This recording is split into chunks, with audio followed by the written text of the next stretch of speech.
Good morning, children. Let's get back after a long break. I hope, children, you have enjoyed your Diwali vacation. So let's continue with the lesson that's economy and occupation. Now, here we are going to deal with industries in India. We have already finished with industries in Brazil. Now, here in case of India, we find the distribution of industries is highly uneven, and this is due to the following reasons. First of all, raw materials as well as power resources are unevenly distributed in India. At the same time, there are concentration of enterprises, that is business enterprises, etc. Then we have financial resources in large towns. Okay, in rural areas, for example, resources might be very difficult. Then again, you find in the northeastern part of India, we have a heavy concentration of metallurgical industries. And this is the reason why we have many steel centers concentrated here. For example, if you take, say, the Rourkela steel plant or even the Bokaro steel plant, etc., all these are concentrated towards the northeastern part of India. And again, let's take the Damodar Valley Corporation. Now here you find this availability of coal, refractory materials, as well as cheap power is obtained from the Damodar River. At the same time, thermal power projects are also in plenty. You find a number of thermal power projects in this region, and this is the main reason why we have the Damodar Valley Corporation situated in the near the Damodar River. Okay, then apart from this, we also have many, such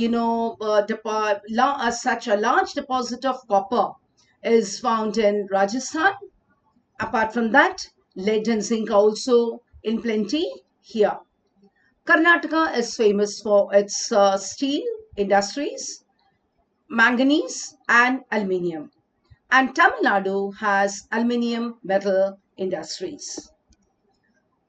Now, if you take agro-based industries, we find cotton, jute, sugarcane, etc. are usually concentrated in the region where the raw materials are produced. And forest-based products like paper, plywood, matches, resins, and lac are usually concentrated in the region around the forest. Then Kerala is famous for its coir, copra, and fish canning industries. Now, when we come to, say, oil refineries, we find Koili, then Digboy, Nunmati, Bonaigaon, etc. are usually situated close to petroleum producing regions. But when we take Mathura and Barauni, this is situated away from the coastal region and also away from the oil producing regions. Now, salt is produced in Gujarat, Rajasthan, and Tamil Nadu. Apart from this, we have mechanical engineering, electrical, automobile, fertilizer, and consumer industries, which are usually seen situated near big cities. Now let's come to the export, import, and balance of trade of India and Brazil. Now, if you look at this tabular column, you'll find we have here compared both India and Brazil, and you'll find our imports are more than exports. But if you take Brazil, for example, you find imports of Brazil is comparatively very, very less when you compare it with exports. Now, here are some questions based on this tabular column. Okay, now, so you have already studied about balance of trade in the 9th standard. Okay, so, and also you have studied about the types of balance of trade. Okay, so what is balance of trade? Now, balance of trade refers to the difference between the import and export values of a country in a particular period. Then, tell the types of balance of trade. we have favorable, unfavorable, as well as balance of trade. Now, the third question is, in which country exports exceeds import in all the years? Now, we've just gone through the tabular column of both India and Brazil, and here we find exports of Brazil has always been higher than its imports. Okay, so Brazil now Brazil's exports are higher than its imports. Now, Brazil's balance of trade belongs to which type? Now, as the exports are more than the imports, we call this as favorable balance of trade. The fifth question, India's balance of trade belongs to which type? Okay, now we have gone through the tabular column. We have found that India's imports have always been higher than its exports. So, here we call this as unfavorable balance of trade. Now, next, let us go over to trade of Brazil. Now, what are the exports of Brazil? Now, Brazil exports iron ore, coffee, cotton, sugar, tobacco, oranges, and bananas. Then, imports. Now, these are the things which Brazil imports from other countries. They are machinery, chemical products, fertilizers, wheat, heavy vehicles, mineral oil, and lubricants. Brazil carries on trade with countries like Germany, the USA, Canada, Italy, Argentina, Saudi Arabia, as well as India. And trade makes up about 25% of its GDP. Now let's move over to trade of India. Now, the following things are exported from India to countries like the UK, USA, Germany, Japan, China, and Russia. These are some countries which which carry on trade with India, and most of our exports go to these countries. So, what are the exports here? The exports are tea, mangoes, spices, coffee, leather, and leather goods. Then we have iron ore, cotton, and silk textiles. India imports petroleum, machines, pearls, precious stones, gold, silver, paper, and medicine. And of course, India carries on trade with countries like the UK, USA, Germany, Japan, China, and Russia. Now, let's come to BRICS. What is BRICS? Okay, so what does BRICS stand for? Now, in the year 2006, we had just the word BRIC, which means South Africa was not added to this bloc. Okay, and it was only in the year 2010 that South Africa also was added to this bloc. Okay, so what does BRICS stand for? Now, BRICS stands for Brazil, Russia, India, China, and South Africa. So when was it established? We are actually talking about BRICS. Okay, so BRICS was established in the year 2010. That's the year when South Africa was added. Okay, so what are the objectives of this bloc? So there's certain objectives of BRICS. Okay, so these countries, Brazil, Russia, India, China, and South Africa have joined together, and the objectives of this bloc are to provide technological information exchange among member countries. So what? So they exchange among the member countries whatever technological information is there, that is exchange among themselves, and also to improve education of BRICS nation. Okay, so education, then setting up of universities, colleges, schools, etc. All these are carried out among the member nations. Then economic cooperation, and again to bridge the gulf or the gap between the developed and developing countries. Okay, so South Africa, okay, this is a developing country. Then the gap between the developed and developing countries has to be bridged, and this also is one of is also another objective of BRICS. Then, due to climatic changes, etc., for example, floods, okay, then floods can happen. So this again, how to deal with such calamities, etc. Then again, we have cultural tie-ups and assistance in projects, finances, as well as trade extension. So this also is undertaken by the member countries. Now, the fourth question is the countries of which continents are not a member of this bloc. Okay, so these countries are not members of BRICS. They are North America, Australia, and Antarctica. In which countries do the member countries lie? So we have talked about BRICS, that is Brazil, Russia, India, China.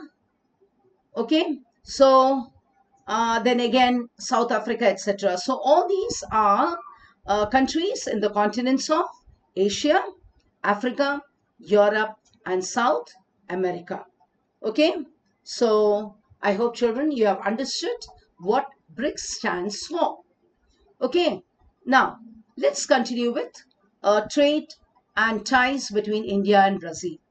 Now, as a result of BRICS, Brazil has opened up strategic partnership with India.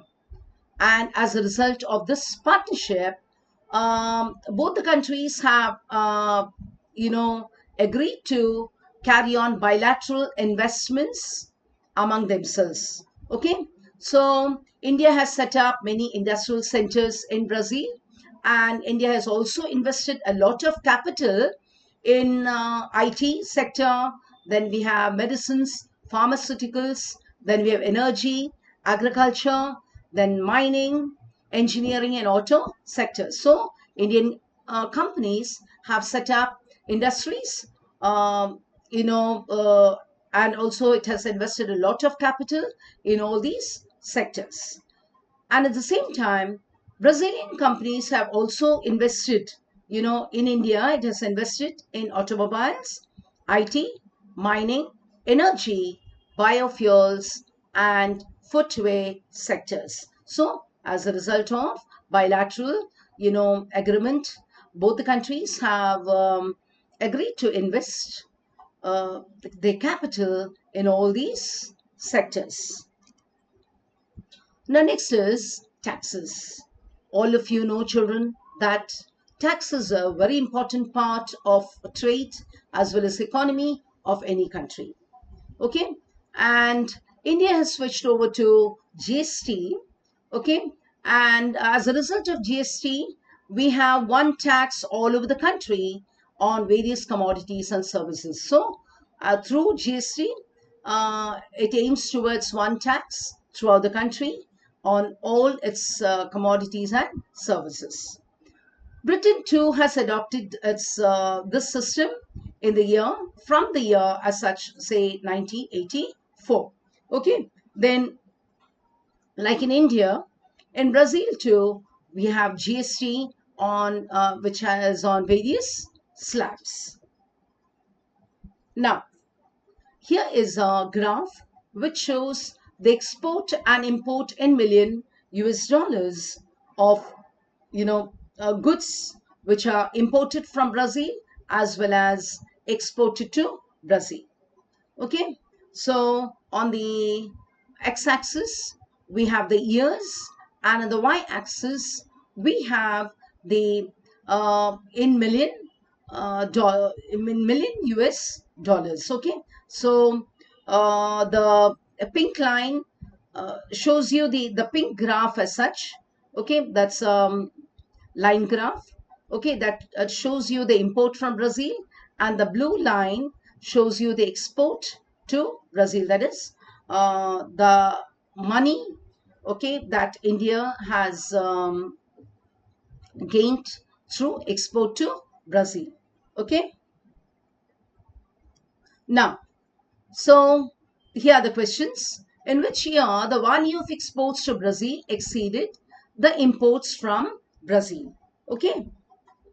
So exports increased. Okay. So exports is in blue color.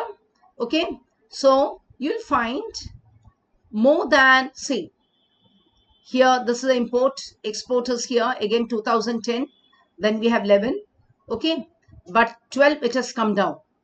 Okay. Again 2013 it has increased, then 2014, okay, it's also increased. Okay. So in the years 2008, 2010, 2011, 2013, 2014 and 15, we find the value of exports to Brazil was more than its imports from Brazil. Okay. Then, in which year the trade with Brazil was most favorable of all? Okay.